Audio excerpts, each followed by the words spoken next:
ਜੀ। ਅਗਲੀ ਖਬਰ ਸੈਨ ਐਂਟੋਨੀਓ ਜਿਹੜੇ ਸਮਗਲਰਸ ਜੋ ਲੋਕਾਂ ਨੂੰ ਲੈ ਕੇ ਆਏ ਸੀ, ਜਿਨ੍ਹਾਂ ਦੇ ਵਿੱਚ 50 ਤੋਂ ਵੱਧ ਲੋਕਾਂ ਦੀ ਮੌਤ ਹੋ ਗਈ ਸੀ। ਤੇ ਉਹਨਾਂ ਦੇ ਬਾਰੇ ਜੋ ਹੁਣ ਅਪਡੇਟ ਆ ਰਹੀ ਆ ਵੀ ਕਹਿੰਦੇ ਵੀ ਜਿਹੜੇ ਸਮਗਲਰ ਸੀ, ਉਹਨਾਂ ਨੇ ਪਿੱਛੇ ਆਪਣਾ ਜੋ ਟ੍ਰੇਲਰ ਸੀ, ਉਹਦੇ ਵਿੱਚ ਚਿਕਨ ਬੋਲੀਅਨ ਫਲੋਰ ਦੇ ਉੱਤੇ ਸਿੱਟਿਆ ਸੀ ਵੀ ਉਹ ਚਿਕਨ ਦਾ ਪਾਊਡਰ ਵਗੈਰਾ ਬਣਾਇਆ ਜਾਂਦਾ ਆ, ਜਿਹਨੂੰ ਸੂਪ ਦੇ ਵਿੱਚ ਬਣਾ ਕੇ ਪੀਂਦੇ ਹੈਗੇ ਆ ਲੋਕ। ਉਹ ਇਸ ਕਰਕੇ ਸੀ ਤਾਂ ਕਿ ਜੋ ਡਿਪਾਰਟਮੈਂਟ ਆਫ ਹੋਮਲੈਂਡ ਸਿਕਿਉਰਿਟੀ ਦੇ ਡੌਗਸ ਵਗੈਰਾ ਆ, ਉਹ ਉਸਨੂੰ ਰਿਕੋਗਨਾਈਜ਼ ਨਾ ਕਰ ਸਕਣ, ਕਿਉਂਕਿ ਉਹ ਮਾਸ ਦੀ ਸਮੈਲ ਆਉਂਦੀ ਹੈਗੀ ਆ ਤੇ ਉਹ ਚਿਕਨ ਦੀ, ਸੋ ਉਹਨਾਂ ਨੂੰ ਭੁਲੇਖਾ ਪੈ ਜਾਣਾ ਵੀ ਅੰਦਰ ਬੰਦੇ ਆ ਜਾਂ ਚਿਕਨ ਦਾ ਇਹ ਸਮਾਨ ਹੈਗਾ ਆ, ਉਸ ਦਾ ਗ੍ਰਾਈਂਡ ਕੀਤਾ ਹੋਇਆ ਪਾਊਡਰ ਹੈਗਾ ਆ। ਹੁਣ ਕੁਛ ਲੋਕ ਜੋ ਉਹਨਾਂ ਚੋਂ ਸਰਵਾਈਵ ਕਰ ਗਏ, ਉਹਨਾਂ ਦੀਆਂ ਇੰਟਰਵਿਊਜ਼, ਉਹਨਾਂ ਦੀ ਪੁਲਿਸ ਨਾਲ ਜੋ ਗੱਲਬਾਤ ਹੋਈ ਆ, ਉਹ ਬਾਹਰ ਆ ਰਹੀ ਆ ਵੀ ਕਿਸ ਤਰ੍ਹਾਂ ਕਿੰਨੀਆਂ ਜਗ੍ਹਾ ਤੋਂ ਉਹਨਾਂ ਨੇ ਲੋਕਾਂ ਨੂੰ ਵਿੱਚ ਚਾੜਿਆ ਧੱਕੇ ਦੇ ਨਾਲ, ਤੇ ਉਹਦੇ ਵਿੱਚ ਸਾਰਿਆਂ ਤੋਂ ਉਹਨਾਂ ਨੇ ਫੋਨ ਲੈ ਲਏ, ਵੀ ਕੋਈ ਕਾਲ ਵੀ ਨਹੀਂ ਕਰ ਸਕਦਾ ਸੀ, ਤੇ ਅੰਦਰ ਕੋਈ ਪਾਣੀ ਵਗੈਰਾ ਕੁਛ ਨਹੀਂ ਸੀ, ਗਰਮੀ ਸੀ, ਤੇ ਮੁੜ ਕੇ ਮੈਜੋਰਟੀ 'ਚ 90% ਤੋਂ ਵੱਧ ਲੋਕ ਆਲਰੇਡੀ ਪਾਸ ਆਊਟ ਹੋ ਗਏ ਅੰਦਰ ਹੀ, ਕਿਉਂਕਿ ਗਰਮੀ ਬਹੁਤ ਜ਼ਿਆਦਾ ਸੀ। ਸੋ ਜੋ ਟਰੱਕ ਤੇ ਟ੍ਰੇਲਰ ਸੀ, ਉਹਦੇ ਸਾਰਾ ਉਹਨੂੰ ਕਲੋਨ ਕੀਤਾ ਗਿਆ ਸੀ, ਉਹਦੇ ਜਿਹੜੇ ਨੰਬਰ ਪਲੇਟ ਜਾਂ ਜੋ ਵੀ DOT ਨੰਬਰ ਸਾਰਾ ਕੁਝ ਲਿਖਿਆ ਹੁੰਦਾ, ਉਹ ਕਿਸੇ ਹੋਰ ਕੰਪਨੀ ਦਾ ਸੀ, ਜਿਨ੍ਹਾਂ ਦਾ ਟਰੱਕ ਉਹ ਟੈਕਸਸ ਦੇ ਵਿੱਚ ਹੀ ਸੀ, ਉਹਨਾਂ ਦੇ ਜਾਟ ਦੇ ਵਿੱਚ ਹੀ ਸੀ। ਸੋ ਇਹ ਗਲਤ ਆਇਡੈਂਟੀ ਕਰਕੇ ਤੇ ਉਹਨਾਂ ਨੂੰ ਭੁਲੇਖਾ, ਪੁਲਿਸ ਤੇ ਡਿਪਾਰਟਮੈਂਟ ਆਫ ਹੋਮਲੈਂਡ ਸਿਕਿਉਰਿਟੀ ਨੂੰ ਭੁਲੇਖਾ ਦੇ ਕੇ ਇਹ ਲੈ ਆਏ, ਪਰ ਕਿਉਂਕਿ ਉਹਨਾਂ ਦਾ AC ਯੂਨਿਟ, ਕੂਲਰ ਕੰਮ ਨਹੀਂ ਕਰਦਾ ਸੀ, ਤੇ ਇੰਨੇ ਜਾਣਿਆਂ ਦੀ ਜਿਹੜੀ ਆ ਮੌਤ ਹੋ ਗਈ ਹੈਗੀ ਆ। ਦੁਨੀਆ ਦਾ ਹਰ ਇਨਫਲੇਸ਼ਨ ਦੇ ਨਾਲ ਪ੍ਰਭਾਵਿਤ ਹੈਗਾ ਇਸ ਟਾਈਮ ਦੇ ਉੱਤੇ, ਤੇ ਕੋਸ਼ਿਸ਼ ਕਰ ਰਹੇ ਆ ਵੀ ਇਨਫਲੇਸ਼ਨ ਨੂੰ ਕਿਸ ਤਰ੍ਹਾਂ ਕੰਟਰੋਲ ਕੀਤਾ ਜਾਵੇ, ਤੇ ਕੁਝ ਵੀ ਵਰਕਆਊਟ ਨਹੀਂ ਕਰ ਰਿਹਾ। ਕੱਲਾ ਇਹ ਸਾਡਾ ਆਪਣਾ ਮੁਲਕ USA ਨਹੀਂ ਇਨਫਲੇਸ਼ਨ ਦੇ ਨਾਲ ਅਫੈਕਟ ਹੋਇਆ, ਦੁਨੀਆ ਦਾ ਹਰ ਮੁਲਕ ਇਨਕਲੂਡਿੰਗ ਯੂਰਪ ਦੀ ਸਿਚੁਏਸ਼ਨ ਬਹੁਤ ਬੁਰੀ ਹੈਗੀ ਆ। ਯੂਕਰੇਨ ਦੀ ਲੜਾਈ ਕਰਕੇ ਇਹ ਇੱਕ ਮੇਨ ਮੁੱਦਾ ਵੀ ਇਨਫਲੇਸ਼ਨ ਦਾ ਬਣਿਆ ਹੈਗਾ। USA ਵੱਲ ਦੇਖਦੇ ਹੋਏ, ਕਿਉਂਕਿ US ਦੇ ਫੈਡਰਲ ਰਿਜ਼ਰਵ ਬੋਰਡ ਨੇ ਇੰਟਰਸਟ ਰੇਟ ਪਿਛਲੇ ਮਹੀਨੇ 3 ਕੁਆਰਟਰਸ ਇਨਕਰੀਜ਼ ਕੀਤਾ, ਇਸ ਮਹੀਨੇ ਵੀ ਇਨਕਰੀਜ਼ ਕਰਨ ਜਾ ਰਹੇ ਆ। ਸਾਰੇ ਸੋਚਦੇ ਸ਼ਾਇਦ 3 ਕੁਆਰਟਰ ਫੇਰ ਇਨਕਰੀਜ਼ ਕਰਨ, ਤੇ ਉਹਨੂੰ ਦੇਖਦੇ ਹੋਏ ਹੋਰ ਦੁਨੀਆ ਦੇ ਮੁਲਕਾਂ ਦੀਆਂ ਸੈਂਟਰਲ ਬੈਂਕਸ ਨੇ ਵੀ ਆਪਣੇ ਇੰਟਰਸਟ ਰੇਟ ਇਨਕਰੀਜ਼ ਕਰ ਦਿੱਤੇ ਹੈਗੇ ਆ। ਅਮਰੀਕਨ ਲੋਕ ਬਹੁਤ ਬੁਰੀ ਤਰ੍ਹਾਂ ਫੈਡ ਅਪ ਹੈਗੇ ਆ। ਪਹਿਲਾਂ ਕਰੋਨਾ ਵਾਇਰਸ ਨੂੰ ਲੈ ਕੇ ਐਪੀਡੈਮਿਕ ਦੇ ਦੌਰਾਨ ਗਲੋਬਲ ਕ੍ਰਾਈਸਿਸ ਆਇਆ, ਤੇ ਹੁਣ ਇਨਫਲੇਸ਼ਨ ਨੂੰ ਲੈ ਕੇ ਜਿੱਥੇ ਵੀ ਤੁਸੀਂ ਆਪਣਾ ਮਨੀ ਸਪੈਂਡ ਕਰਦੇ ਹੋ, ਚਾਹੇ ਉਹ ਗੈਸ ਦੀਆਂ ਪ੍ਰਾਈਸਿਸ ਨੂੰ ਲੈ ਕੇ, ਫੂਡ ਦੀ ਕਾਸਟ ਨੂੰ ਲੈ ਕੇ, ਹਾਊਸਿੰਗ ਹਰ ਮਹੀਨੇ ਉੱਪਰ ਤੇ ਉੱਪਰ ਜਾ ਰਹੀ ਹੈਗੀ ਆ। ਬਹੁਤ ਸਾਰੇ ਲਾ ਮੇਕਰ ਰੌਲਾ ਵੀ ਪਾ ਰਹੇ ਆ, ਫੈਡਰਲ ਰਿਜ਼ਰਵ ਬੋਰਡ ਇਨਫਲੇਸ਼ਨ ਨੂੰ ਕੰਟਰੋਲ ਨਹੀਂ ਕਰ ਰਿਹਾ, 41 ਸਾਲਾਂ ਬਾਅਦ ਇੰਨਾ ਜ਼ਿਆਦਾ ਜਿਹੜਾ ਇਨਫਲੇਸ਼ਨ ਹੋਇਆ ਹੈਗਾ ਆ। ਤੇ ਜੇ ਆਪਾਂ ਯੂਰਪ ਦੀ ਗੱਲ ਕਰਦੇ ਜਾਈਏ, ਯੂਰਪ ਦਾ ਹਾਲ ਬਹੁਤ ਬੁਰਾ ਆ। ਯੂਰਪੀਅਨ ਯੂਨੀਅਨ ਦੇ ਵਿੱਚ 8.1% ਇਨਫਲੇਸ਼ਨ ਹੈਗੀ ਆ, USA ਦੇ ਵਿੱਚ 8.6% ਸੀ, ਪਰ UK ਦੇ ਵਿੱਚ ਕਹਿੰਦੇ 9.1% ਤੱਕ ਜਾ ਰਹੀ ਹੈਗੀ ਆ ਇਨਫਲੇਸ਼ਨ ਆਉਣ ਵਾਲੇ ਕੁਝ ਦਿਨਾਂ ਦੇ ਵਿੱਚ।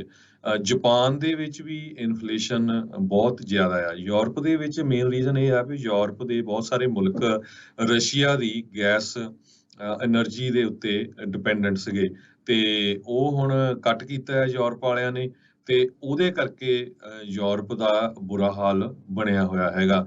ਰਸ਼ੀਆ ਦਾ ਯੂਕਰੇਨ ਦੇ ਵਿੱਚ ਇਨਵੇਜਨ ਕਰਨ ਤੋਂ ਬਾਅਦ ਹਰ ਚੀਜ਼ ਜਿਹੜੀਆਂ ਕਮੋਡਿਟੀਜ਼, ਖਾਸ ਕਰਕੇ ਖੇਤੀਬਾੜੀ ਦੇ ਨਾਲ ਵੀ ਸੰਬੰਧਿਤ ਹੈਗੀਆਂ ਆ, ਨੈਚੁਰਲ ਗੈਸ ਲੈ ਲਓ, ਆਇਲ, ਗ੍ਰੇਨ, ਫਰਟੀਲਾਈਜ਼ਰ, ਇਹਨਾਂ ਦੀਆਂ ਕੀਮਤਾਂ ਬਹੁਤ ਜ਼ਿਆਦਾ ਉੱਪਰ ਚਲੇ ਗਈਆਂ ਹੈਗੀਆਂ, ਜਿਹਦੇ ਕਰਕੇ ਫੂਡ ਦੀਆਂ ਪ੍ਰਾਈਸਿਸ ਵੀ ਉੱਪਰ ਗਈਆਂ ਹੈਗੀਆਂ। ਜੇ ਆਪਾਂ 에ਅਰ ਫੇਅਰ ਨੂੰ ਲੈ ਕੇ ਦੇਖਿਆ ਜਾਵੇ, ਬਹੁਤ ਹੀ ਜ਼ਿਆਦਾ 에ਅਰ ਫੇਅਰ ਵੱਧ ਗਏ ਹੈਗੇ ਆ, ਤੇ ਲੋਕਾਂ ਨੂੰ ਅਫੋਰਡ ਕਰਨੇ ਬਹੁਤ ਔਖੇ ਹੋਏ ਹੈਗੇ ਆ। UK ਤੇ ਯੂਰਪ ਦੇ ਵਿੱਚ ਇਨਫਲੇਸ਼ਨ ਦਾ ਬਹੁਤ ਜ਼ਿਆਦਾ ਅਸਰ ਆ। USA ਦੀ ਸਰਕਾਰ ਨੇ ਤਾਂ ਪਿਛਲੇ 2 ਸਾਲਾਂ ਦੇ ਵਿੱਚ ਕਾਫੀ ਸਪੋਰਟ ਵੀ ਕੀਤੀ ਆ ਫਾਈਨੈਂਸ਼ੀਅਲੀ, ਹਰ ਇੱਕ, ਚਾਹੇ ਉਹ ਬਿਜ਼ਨਸ ਸੀ, ਚਾਹੇ ਉਹ ਇੰਡੀਵਿਜੂਅਲ ਲੈਵਲ ਦੇ ਉੱਤੇ ਵੀ ਸੀ, ਪਰ ਬਹੁਤ ਸਾਰੇ ਦੁਨੀਆ ਦੇ ਇਦਾਂ ਦੇ ਮੁਲਕ ਹੈਗੇ ਆ ਜਿੱਥੇ ਇੰਨੀ ਸਪੋਰਟ ਉਹਨਾਂ ਦੇ ਸਰਕਾਰਾਂ ਨੇ ਨਹੀਂ ਕੀਤੀ ਹੈਗੀ। ਫੈਡਰਲ ਚੇਅਰਮੈਨ ਜਰੋਮੀ ਪਾਵਲ ਨੇ ਯੂਰਪ ਦੇ ਵਿੱਚ ਪਿਛਲੇ ਹਫ਼ਤੇ ਇੱਕ ਯੂਰਪੀਅਨ ਸੈਂਟਰਲ ਬੈਂਕ ਦੀ ਮੀਟਿੰਗ ਹੋਈ ਸੀ, ਉਹਦੇ ਵਿੱਚ ਇਹ ਦੱਸਿਆ ਸੀ ਵੀ ਸਾਨੂੰ ਇਹ ਪਤਾ ਨਹੀਂ ਲੱਗ ਰਿਹਾ ਵੀ ਅਸੀਂ ਗਲਤ ਕਿੱਥੇ ਹੋਏ ਹੈਗੇ ਆ। ਸਪਲਾਈ ਚੇਨ ਨੂੰ ਲੈ ਕੇ USA ਦੇ ਵਿੱਚ ਵੀ ਬਹੁਤ ਪ੍ਰੋਬਲਮ ਰਹੀ ਆ ਪਿਛਲੇ ਮਹੀਨਿਆਂ ਦੇ ਦੌਰਾਨ, ਬੈਕਲੌਗ, ਟਰੱਕ ਡਰਾਈਵਰ ਸ਼ਾਰਟੇਜ, ਹੋਰ ਹੁਣ ਜਿਹੜੇ ਸਟੋਰ ਆ ਉਹ ਕਹਿ ਰਹੇ ਆ ਵੀ ਸਾਡੇ ਕੋਲ ਸਮਾਨ ਹੀ ਇੰਨਾ ਜ਼ਿਆਦਾ ਹੋ ਗਿਆ, ਟਾਰਗੇਟ, ਵਾਲਮਾਰਟ, ਵੀ ਅਸੀਂ ਉਸ ਨੂੰ ਕਿਸ ਤਰ੍ਹਾਂ ਸੈੱਲ ਕਰਨਾ ਹੈਗਾ। ਇੱਥੋਂ ਤੱਕ ਇਹ ਵੀ ਖਬਰਾਂ ਆ ਗਈਆਂ ਵੀ ਜੇ ਤੁਸੀਂ ਟਾਰਗੇਟ ਜਾਂ ਵਾਲਮਾਰਟ ਵਰਗੇ ਸਟੋਰਾਂ ਤੋਂ ਸਮਾਨ ਖਰੀਦੋਗੇ ਤੇ ਤੁਹਾਨੂੰ ਪਸੰਦ ਨਹੀਂ, ਅੱਗੇ ਕੀ ਹੁੰਦਾ ਵੀ ਤੁਸੀਂ ਵਾਪਸ ਕਰੋ, ਆਨਲਾਈਨ ਕਰਦੇ ਆ, ਉਹ ਕਹਿੰਦੇ ਵੀ ਅਸੀਂ ਆਨਲਾਈਨ ਵੀ ਵਾਪਸ ਨਹੀਂ ਮੰਗਾਵਾਂਗੇ। ਉਹ ਕਹੋਗੇ ਵੀ ਆਪਣੇ ਕੋਲ ਰੱਖ ਲਓ, ਅਸੀਂ ਚਾਰਜ ਨਹੀਂ ਕਰਾਂਗੇ। ਪਰ ਉਹਦੇ ਆ ਮਿਸਯੂਜ਼ ਬਹੁਤ ਹੋ ਸਕਦਾ, ਉਸ ਮਿਸਯੂਜ਼ ਨੂੰ ਰੋਕਣ ਦੇ ਲਈ ਉਹ ਵਰਕਆਊਟ ਕਰ ਰਹੇ ਆ, ਨਾ ਕਿ ਸਮਾਨ ਨੂੰ ਲੋਕਾਂ ਤੋਂ ਵਾਪਸ ਉੱਥੇ ਲਿਜਾਣ ਲਈ। ਕਹਿੰਦੇ ਸਾਡੇ ਕੋਲ ਇੰਨੀ ਜਗ੍ਹਾ ਵੀ ਹੈ ਨਹੀਂ। ਰਿਸੈਸ਼ਨ ਦੇ ਡਰ ਖਣੋ ਅੱਜ ਡਾਓ ਜੋਨਸ 600 ਪੁਆਇੰਟ ਥੱਲੇ ਜਿਹੜਾ ਉਹ ਡਿੱਗ ਗਿਆ, ਤੇ ਅੱਜ ਕਹਿੰਦੇ ਵੀ ਪਹਿਲੀ ਵਾਰੀ ਇਹ ਵੀ ਹੋਇਆ ਆ ਵੀ ਰਿਸੈਸ਼ਨ ਦੇ ਖਤਰੇ ਨੂੰ ਦੇਖਦੇ ਹੋਏ ਤੇਲ ਦੀਆਂ ਕੀਮਤਾਂ $100 ਤੋਂ ਥੱਲੇ ਜਿਹੜੀਆਂ ਉਹ ਆ ਚੁੱਕੀਆਂ ਨੇ। ਕੀ ਇਹਨਾਂ ਦਾ ਅਸਰ ਅਸਲ 'ਚ ਆਪਾਂ ਨੂੰ ਆਪਣੇ ਗੈਸ ਸਟੇਸ਼ਨਾਂ ਦੇ ਉੱਤੇ ਦੇਖਣ ਨੂੰ ਮਿਲੂਗਾ? ਇਹ ਅਜੇ ਥੋੜ੍ਹਾ ਇਸ ਦੇ ਵਿੱਚ ਸਮਾਂ ਜਿਹੜਾ ਉਹ ਲੱਗ ਸਕਦਾ ਆ, ਪਰ ਇਹ ਜਿਹੜਾ ਖਤਰਾ ਪੂਰੀ ਦੁਨੀਆ ਦੇ ਵਿੱਚ ਜਿਹੜਾ ਉਹ ਮੰਡਰਾ ਰਿਹਾ ਆ। ਹਰਜੋਤ ਸਿੰਘ ਜੀ, ਦੋਨੋਂ ਹੀ ਤਰਫਾਂ ਦੀਆਂ ਗੱਲਾਂ ਆਪਾਂ ਨੂੰ ਸੁਣਨ ਨੂੰ ਇੱਥੇ ਮਿਲਣਗੀਆਂ। ਜਦੋਂ ਇੰਟਰਸਟ ਰੇਟ ਘੱਟ ਸੀਗੇ ਤਾਂ ਸਾਰੇ ਖੁਸ਼ ਸੀਗੇ ਵੀ ਬਹੁਤ ਵਧੀਆ ਜੀ, ਇੰਟਰਸਟ ਰੇਟ ਘੱਟ ਜਿਹੜੇ ਰੱਖੇ ਆ ਸੈਂਟਰਲ ਬੈਂਕ ਨੇ ਬਾਕੀ ਬੈਂਕਾਂ ਨੂੰ ਦੇਣ ਦੇ ਲਈ ਵਿਆਜ ਦੀ ਦਰ 0 ਦੇ ਉੱਤੇ ਹੀ ਤਕਰੀਬਨ ਜਿਹੜੀ ਉਹ ਰੱਖੀ। ਉਦੋਂ ਤਾਂ ਇਹ ਵੀ ਕਹਿ ਰਹੇ ਸੀ ਵੀ ਜੇ ਹੋਰ ਘਟਦੀ ਆ ਤੇ ਭਾਈ ਘਟਾ ਲਓ, ਇਹ 'ਚ ਚੱਕਰ ਹੀ ਕੋਈ ਨਹੀਂ। ਹੁਣ ਉਹੀ ਲੋਕ ਜਿਹੜੇ ਕਹਿ ਰਹੇ ਆ ਵੀ ਫੈਡ ਨੇ ਜਲਦੀ ਜਿਹੜਾ ਕੰਮ ਕਿਉਂ ਨਹੀਂ ਕੀਤਾ ਤੇ ਇਹਨਾਂ ਨੂੰ ਇੰਟਰਸਟ ਰੇਟ ਪਹਿਲੋਂ ਜਿਹੜਾ ਉਹ ਵਧਾਉਣਾ ਚਾਹੀਦਾ ਸੀ। ਸੋ ਅਕਮੂਲੇਸ਼ਨ ਆਫ ਬਹੁਤ ਸਾਰੀਆਂ ਇਵੈਂਟਸ ਜਿਹੜੀਆਂ ਹੋਈਆਂ, ਪੈਂਡੈਮਿਕ, ਟ੍ਰਿਲੀਅਨਸ ਆਫ ਡਾਲਰ ਦੀ ਜਿਹੜੀ ਬੌਂਡ ਬਾਇੰਗ ਫੈਡ ਨੇ ਕੀਤੀ ਜਦੋਂ ਸਟਾਕ ਮਾਰਕੀਟ ਕ੍ਰੈਸ਼ ਹੋਣ ਤੋਂ ਜਿਹੜੀ ਉਹ ਬਚਾਈ ਗਈ, ਜਦ ਕਿ ਉਹ ਲੋਕਾਂ ਨੂੰ ਨਹੀਂ ਦੁਖਦੀ ਉਹ ਆ ਲੋਕਾਂ ਨੂੰ ਵੀ ਜਿਹੜੇ ਲੋਕਾਂ ਨੂੰ ਚੈੱਕ ਗਏ ਆ, ਖਾਸ ਕਰਕੇ ਵਿਸ਼ੇਸ਼ ਵਰਗ ਨੂੰ। ਉਹ ਚੀਜ਼ਾਂ ਜਿਹੜੀਆਂ ਹੋਈਆਂ, ਉਸ ਦੇ ਨਾਲ ਮਹਿੰਗਾਈ ਦੀ ਦਰ, ਇਨਫਲੇਸ਼ਨ ਜਿਹੜੀ ਆ ਉਹ ਲਗਾਤਾਰ ਵੱਧਦੀ ਗਈ। ਕੰਟਰੋਲ ਕਰਨ ਦੇ ਵਿੱਚ ਫੈਡ ਨੇ ਹੁਣ ਇੰਟਰਸਟ ਰੇਟ ਲਗਾਤਾਰ ਇਕੱਠੇ ਵਧਾਉਣੇ ਸ਼ੁਰੂ ਕਰਤੇ ਆ, ਤੇ ਉਹ ਐਡੀ ਜਲਦੀ ਉਹ ਬੈਲੈਂਸ ਆਊਟ ਨਹੀਂ ਹੋ ਰਿਹਾ। ਲੱਗਦਾ ਨਹੀਂ ਆ ਵੀ ਅਜੇ ਹਾਲ ਦੀ ਘੜੀ ਨੇੜਲੇ ਭਵਿੱਖ ਦੇ ਵਿੱਚ ਕੁਛ ਅਜਿਹਾ ਦੇਖਣ ਨੂੰ ਆਪਾਂ ਨੂੰ ਮਿਲੂਗਾ। ਸੋ ਆਪਾਂ ਪਹਿਲਾਂ ਵੀ ਇਹ ਗੱਲਾਂ ਕਰਦੇ ਰਹੇ ਵੀ ਦੋ ਧਾਰੀ ਤਲਵਾਰ ਆ, ਜਾਂ ਇਨਫਲੇਸ਼ਨ ਆ ਜਾਂ ਰਿਸੈਸ਼ਨ ਆ। ਦੋਨੋਂ ਹੀ ਸ਼ਬਦ ਇੱਦਾਂ ਦੇ ਭਿਆਨਕ ਆ ਵੀ ਅਰਥਚਾਰੇ ਦੇ ਉੱਤੇ ਭੈੜਾ ਅਸਰ ਜਿਹੜਾ ਉਹ ਪਾਉਂਦੇ ਆ। ਇਨਫਲੇਸ਼ਨ ਆ, ਮਹਿੰਗਾਈ ਆ, ਤਾਂ ਲੋਕਾਂ ਦੇ ਉੱਤੇ ਇਸ ਦਾ ਮਾੜਾ ਅਸਰ ਆ, ਤੇ ਜੇ ਰਿਸੈਸ਼ਨ ਆ, ਮੰਦੀ ਆ, ਤੇ ਲੋਕਾਂ ਦੇ ਉੱਤੇ ਨੌਕਰੀਆਂ ਜਾਣ ਦਾ ਜਿਹੜਾ ਖਤਰਾ ਆ, ਉਹ ਚੀਜ਼ਾਂ ਨਾਲ ਦੇ ਨਾਲ ਮੰਡਰਾਉਂਦੀਆਂ। ਸੋ ਇਹ ਆ ਵੀ ਗਲ ਪਿਆ ਢੋਲ, ਹੁਣ ਵਜਾਉਣਾ ਪੈਣ ਡਿਆ ਆ। ਇਹ ਹੁਣ ਸਮਝ ਨਹੀਂ ਆਉਂਦੀ ਵੀ ਕਰੀਏ ਕੀ, ਕਿਹੜਾ ਡਗਾ ਜਿਹੜਾ ਉਸ ਦੇ ਉੱਤੇ ਮਾਰਦਾ ਆ, ਕਿਉਂਕਿ ਜੋ ਵੀ ਕਰ ਰਹੇ ਆ ਪੂਰੀ ਦੁਨੀਆ ਭਰ ਦੇ ਵਿੱਚ, ਜਿੱਦਾਂ ਪਹਿਲਾਂ ਵੀ ਹਰਜੋਤ ਜੀ ਨੇ ਕਿਹਾ ਵੀ ਇਹ ਲਿਮਿਟਿਡ ਨਹੀਂ ਆ, ਇਹ ਸਿਰਫ ਇੱਕ ਮੁਲਕ ਦੇ ਉੱਤੇ ਇਹਦਾ ਅਸਰ ਨਹੀਂ ਆ, ਪੂਰੀ ਦੁਨੀਆ ਭਰ ਦੇ ਵਿੱਚ ਇਸ ਦਾ ਅਸਰ ਜਿਹੜਾ ਆ ਉਹ ਦੇਖਣ ਨੂੰ ਮਿਲਿਆ ਪਿਆ ਆ। ਸੋ ਸਥਿਤੀ ਕੋਈ ਬਾੜੀ ਚੰਗੀ ਨਹੀਂ ਆ, ਤੇ ਇਸੇ ਡਰ ਤੋਂ ਅੱਜ ਇੱਕ ਵਾਰੀ ਫਿਰ ਮਾਰਕੀਟ ਜਿਹੜੀ ਲੌਂਗ ਵੀਕਐਂਡ ਤੋਂ ਬਾਅਦ 'ਚ ਖੁੱਲ੍ਹੀ ਆ, ਉਹ ਇੱਕ ਟਾਈਮ ਦੇ ਉੱਤੇ 700 ਪੁਆਇੰਟ ਵੀ ਜਿਹੜੀ ਉਹ ਡਿੱਗ ਗਈ ਸੀ, ਤੇ ਤੇਲ ਦੀਆਂ ਕੀਮਤਾਂ ਦੇ ਵਿੱਚ ਤਕਰੀਬਨ $8-9 ਦੀ ਜਿਹੜੀ ਗਿਰਾਵਟ ਆ ਉਹ ਕੱਚੇ ਤੇਲ ਦੀ ਕੀਮਤ ਦੇ ਵਿੱਚ ਦੇਖਣ ਨੂੰ ਮਿਲੀ ਹੈਗੀ ਆ। ਬਹੁਤ ਸਾਰੇ ਸਾਡੇ ਸਰੋਤੇ ਹਮੇਸ਼ਾ ਸਾਨੂੰ ਜਦੋਂ ਮਿਲਦੇ ਕੁਐਸਚਨ ਵੀ ਕਰਦੇ ਰਹਿੰਦੇ ਆ ਵੀ ਤੁਸੀਂ ਇਦਾਂ ਖਬਰ ਦਿੰਦੇ ਆ, ਤੇ ਸਾਨੂੰ ਵੀ ਕਈ ਵਾਰੀ ਨਹੀਂ ਪਤਾ ਲੱਗਦਾ। ਅੱਜ ਮੈਂ ਤੁਹਾਨੂੰ ਦੱਸਾਂ ਵੀ ਦੋ ਵੱਖ-ਵੱਖ ਟੌਪ ਨੌਚ ਇਕੋਨੋਮਿਸਟ ਆ, ਉਹਨਾਂ ਦੀਆਂ ਵੱਖ-ਵੱਖ ਸਟੇਟਮੈਂਟ ਇੰਨਾ ਜ਼ਿਆਦਾ ਉਹ ਵੀ ਭੰਬਲ ਭੂਸੇ 'ਚ ਪਏ ਆ ਵੀ ਤੁਸੀਂ ਯਕੀਨ ਨਹੀਂ ਕਰ ਸਕਦੇ।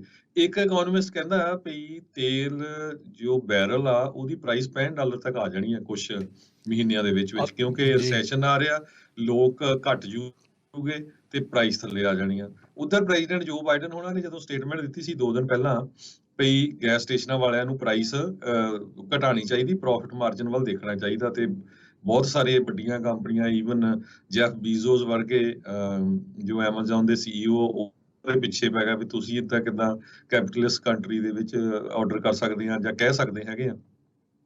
ਅੱਜ ਇੱਕ ਹੋਰ ਇਕੋਨੋਮਿਸਟ ਨੂੰ ਮੈਂ ਪੜ੍ਹ ਰਿਹਾ ਸੀ, ਉਹ ਕਹਿੰਦਾ ਵੀ ਬੈਰਲ ਦੀ ਪ੍ਰਾਈਸ $350 ਵੀ ਜਾ ਸਕਦੀ ਲੈ ਹੈ। ਸੋ ਦੇਖੋ ਕਿੰਨਾ ਜ਼ਿਆਦਾ ਡਿਫਰੈਂਸ ਕਿੱਥੇ ਸੇਮ 65 ਤੇ ਕਿੱਥੇ 350 ਹੈ ਹਰਜੋਤ ਸਿੰਘ ਜੀ। ਸੋ ਇਹ ਪਤਾ ਨਹੀਂ ਚੱਲ ਰਿਹਾ ਵੀ ਹੋਊ ਕੀ, ਰਾਈਟ। ਤੇ ਅੱਜ ਬੈਂਕ ਆਫ ਇੰਗਲੈਂਡ ਨੇ ਵਾਰਨਿੰਗ ਦਿੱਤੀ ਆ ਸਾਰੇ ਦੁਨੀਆ ਦੀਆਂ ਬੈਂਕਾਂ ਨੂੰ ਵੀ ਆਉਣ ਵਾਲਾ ਸਮਾਂ ਬੜਾ ਹਨੇਰੇ ਵਾਲਾ, ਕਹਿੰਦੇ ਡਾਰਕੰਡ ਹੈਗਾ ਆ। ਸੋ ਇਹ ਸਾਨੂੰ ਬੜੇ ਧਿਆਨ ਨਾਲ ਦੇਖਣਾ ਚਾਹੀਦਾ ਆ। ਸਟਾਕ ਮਾਰਕੀਟ ਤੁਸੀਂ ਦੱਸੇ ਦਿੱਤੀ ਆ, ਟੈਸਲਾ ਦੇ ਸ਼ੇਅਰ ਆਲਰੇਡੀ 1% ਡਾਊਨ ਚੱਲ ਗਿਆ। ਤੇ ਉਹਨਾਂ ਨੇ ਦੇਖੋ ਵੀ ਆਪਾਂ ਦੇਖਦੇ ਬਹੁਤ ਸਾਰੇ ਲੋਕ ਟੈਸਲਾ ਦੀਆਂ ਕਾਰਾਂ ਵੀ ਲੈਂਦੇ, ਪਰ ਟੈਸਲਾ ਨੇ ਸੈਕੰਡ ਕੁਆਟਰ 'ਚ 2,54,695 ਕਾਰਾਂ ਡਿਲੀਵਰ ਕੀਤੀਆਂ, ਜਿਹੜੀਆਂ ਕਿ 17.9% ਡਾਊਨ ਆ ਪਹਿਲੇ ਕੁਆਟਰ ਨਾਲੋਂ। ਹਾਲਾਂਕਿ ਲੋਕ ਬਹੁਤ ਭੱਜ ਰਹੇ ਆ ਵੀ ਆਪਾਂ ਜਿਹੜੀਆਂ ਹਾਈਬ੍ਰਿਡ ਜਾਂ ਇਲੈਕਟ੍ਰਿਕ ਕਾਰਾਂ ਲਈਏ, ਕਿਉਂਕਿ ਗੈਸ ਦੀਆਂ ਪ੍ਰਾਈਸਿਸ ਬਹੁਤ ਜ਼ਿਆਦੇ ਆ। ਪਰ ਦੇਖ ਲਓ ਵੀ 18% ਤਾਂ ਘੱਟ ਟੈਸਲਾ ਦੀਆਂ ਕਾਰਾਂ ਵਿਕੀਆਂ ਸੈਕੰਡ ਕੁਆਟਰ ਦੇ ਵਿੱਚ। ਐਕਸਨ ਮੋਬਲ ਦਾ ਸ਼ੇਅਰ ਅਪ ਗਏ ਆ, ਆਕਸੀਡੈਂਟਲ ਪੈਟਰੋਲੀਅਮ ਦੇ। ਸੋ ਕਿਸੇ ਦਾ ਸ਼ੇਅਰ ਅਪ ਜਾ ਰਿਹਾ, ਕਿਸੇ ਦਾ ਬਹੁਤ ਡਾਊਨ ਜਾ ਰਿਹਾ, ਪਰ ਓਵਰਆਲ ਸਟਾਕ ਮਾਰਕੀਟ ਕਾਫੀ ਸ਼ੇਕੀ ਹੈਗੀ ਆ। ਆਪਾਂ ਪਿਛਲੇ ਮਹੀਨਿਆਂ 'ਚ ਬਹੁਤ ਸਾਰੇ ਲੋਕ ਅਸੀਂ ਵੀ ਖਾਸ ਕਰਕੇ ਕ੍ਰਿਪਟੋ ਕਰੰਸੀ ਜਦੋਂ ਤੁਸੀਂ ਲੈਣੇ ਆ ਨਾ, ਇੱਕ ਦੂਜੇ ਵੱਲ ਦੇਖ ਕੇ ਨਾ ਲਓ, ਧਿਆਨ ਰੱਖੋ, ਉਹਦੇ ਵਿੱਚ ਬਹੁਤ ਜ਼ਿਆਦਾ ਲੋਕ ਰਗੜ ਹੋਏ ਹੈਗੇ ਆ। ਜੀ ਬਿਲਕੁਲ ਹਰਜੋਤ ਸਿੰਘ ਜੀ, ਇਕੋਨਮੀ ਅਰਥਚਾਰਿਆਂ ਦੇ ਉੱਤੇ ਇੰਨਾ ਅਸਰ ਪਾਇਆ ਆ ਵੀ ਟੌਪ 5 ਦੀਆਂ ਇਕੋਨਮੀਆਂ ਚੇਂਜ ਹੋ ਗਈਆਂ ਆ। ਕੋਵਿਡ ਦੀ ਮੰਦੀ ਦੇ ਵਿੱਚੋਂ ਦੇਖਦੇ ਹੋਏ ਯੂਕੇ ਜਿਹੜਾ ਆ ਉਹ ਟੌਪ 5 ਇਕੋਨਮੀਜ਼ ਚੋਂ ਬਾਹਰ ਹੋ ਗਿਆ, ਉਹਦੀ ਥਾਂ ਤੇ ਇੰਡੀਆ ਨੇ ਇਨਫੈਕਟ ਜਿਹੜੀ ਉਹ ਲੈ ਲਈ ਆ। ਹਾਲ ਦੀ ਘੜੀ ਅਮਰੀਕਾ ਸਭ ਤੋਂ ਵੱਡੀ ਇਕੋਨਮੀ ਆ, $25.3 ਟ੍ਰਿਲੀਅਨ ਦੇ ਨਾਲ। ਦੂਜੇ ਨੰਬਰ ਤੇ ਚੀਨ ਚੱਲਦਾ ਆ 19.9 ਦੇ ਉੱਤੇ। ਤੀਜੇ ਤੇ ਬੜਾ ਛੋਟਾ ਜਿਹਾ ਮੁਲਕ ਜਾਪਾਨ 4.9, ਜਰਮਨੀ ਉਸ ਤੋਂ ਬਾਅਦ ਚੌਥੇ ਤੇ 4.2, ਤੇ ਇੰਡੀਆ ਨੇ ਇਸ ਟੌਪ 5 ਦੇ ਵਿੱਚ ਐਂਟਰੀ ਕੀਤੀ ਆ 3.5 ਟ੍ਰਿਲੀਅਨ ਦੀ ਇਕੋਨਮੀ ਜਿਹੜੀ ਉਹ ਬਣਨ ਦੇ ਨਾਲ। ਕੋਵਿਡ ਦੇ ਦੌਰਾਨ ਆਪਾਂ ਦੇਖਿਆ ਸੀਗਾ ਵੀ ਹਰ ਥਾਂ ਦੇ ਉੱਤੇ ਰਿਸੈਸ਼ਨ ਮੰਦੀ ਜਿਹੜੀ ਉਹ ਚੱਲੀ, ਉੱਥੇ ਦੀ GDP ਵੀ -36% ਤੱਕ ਜਿਹੜੀ ਇੱਕ ਟਾਈਮ ਦੇ ਉੱਤੇ ਚਲੇ ਗਈ ਹੋਈ ਸੀਗੀ। ਹੁਣ ਹਰਜੋਤ ਸਿੰਘ ਜੀ, ਜਿੱਦਾਂ ਤੁਸੀਂ ਦੱਸ ਰਹੇ ਆ ਵੀ ਇਹ ਤੇਲ ਦੀਆਂ ਕੀਮਤਾਂ ਨੂੰ ਲੈ ਕੇ ਇੰਨਾ ਕੁ ਜ਼ਿਆਦਾ ਜਿਹੜਾ ਇਹ ਭੰਬਲ ਭੂਸਾ ਆ, ਹੁਣ ਬੰਦਾ ਸੋਚੇ ਕਿਹਦੀ ਤੇ ਕਿਹਦੀ ਜਿਹੜੀ ਉਹ ਸੁਣੇ। ਇੱਕ ਚੀਜ਼ ਜਿਹੜੀ ਆ ਅਮਰੀਕਾ ਦੇ ਵਿੱਚ ਉਹ ਜ਼ਰੂਰ ਹੋਈ ਆ, ਪਿਛਲੇ 3 ਹਫ਼ਤਿਆਂ 'ਚ ਲਗਾਤਾਰ 21 ਦਿਨਾਂ ਦੇ ਵਿੱਚ ਗੈਸ ਦੀਆਂ ਪ੍ਰਾਈਸਾਂ ਨੈਸ਼ਨਲ ਐਵਰੇਜ ਜਿਹੜੀ ਉਹ ਥੱਲੇ ਨੂੰ ਗਈ ਆ।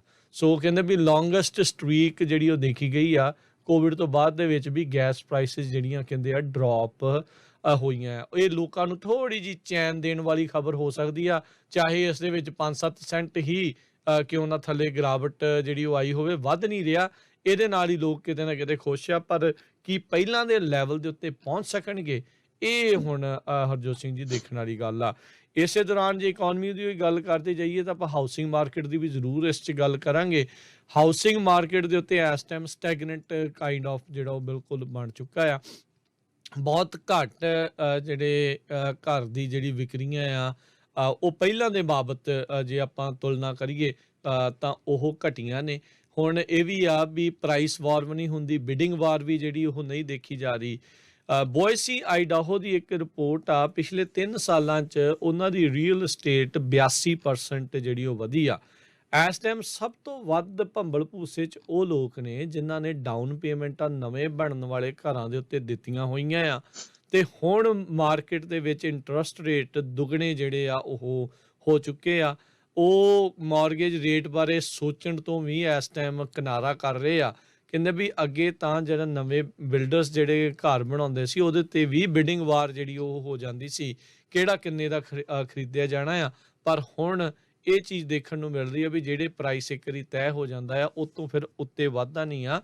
ਉਹ ਬੰਦੇ ਨੂੰ ਘਰ ਜਿਹੜਾ ਉਹ ਜ਼ਰੂਰ ਮਿਲ ਰਿਹਾ ਹੈਗਾ। ਪਰ ਹਾਂ, ਹਾਊਸਿੰਗ ਮਾਰਕੀਟ ਜਿਹੜੇ ਹੈਗੇ ਆ ਹਰਜੋਤ ਸਿੰਘ ਜੀ, ਵੀ ਉਹ ਦੇਖਣ ਵਾਲੀ ਆ। ਮੰਦੀ ਦੇ ਦੌਰ ਦੇ ਵਿੱਚ ਸਭ ਤੋਂ ਵੱਡਾ ਜਿਹੜਾ ਖਤਰਨਾਕ ਸਥਿਤੀ ਜਿਹੜੀ ਇਹੀ ਬਣਦੀ ਹੁੰਦੀ ਆ ਵੀ ਕਿਸ ਟਾਈਮ ਦੇ ਉੱਤੇ ਜਿਹੜੀ ਕਿਤੇ ਨੌਕਰੀਆਂ ਜਿਹੜੀਆਂ ਉਹ ਨਾ ਚਲੇ ਜਾਣ। ਸੋ ਜੀ ਨੌਕਰੀਆਂ ਦੇ ਬਚਾਅ ਕਰਨਾ, ਉਹ ਸਾਰੀਆਂ ਚੀਜ਼ਾਂ ਨੂੰ ਰੱਖਣਾ, ਉਹ ਇੱਕ ਅਹਿਮ ਚੀਜ਼ ਜਿਹੜੀ ਉਹ ਰਹੇਗੀ।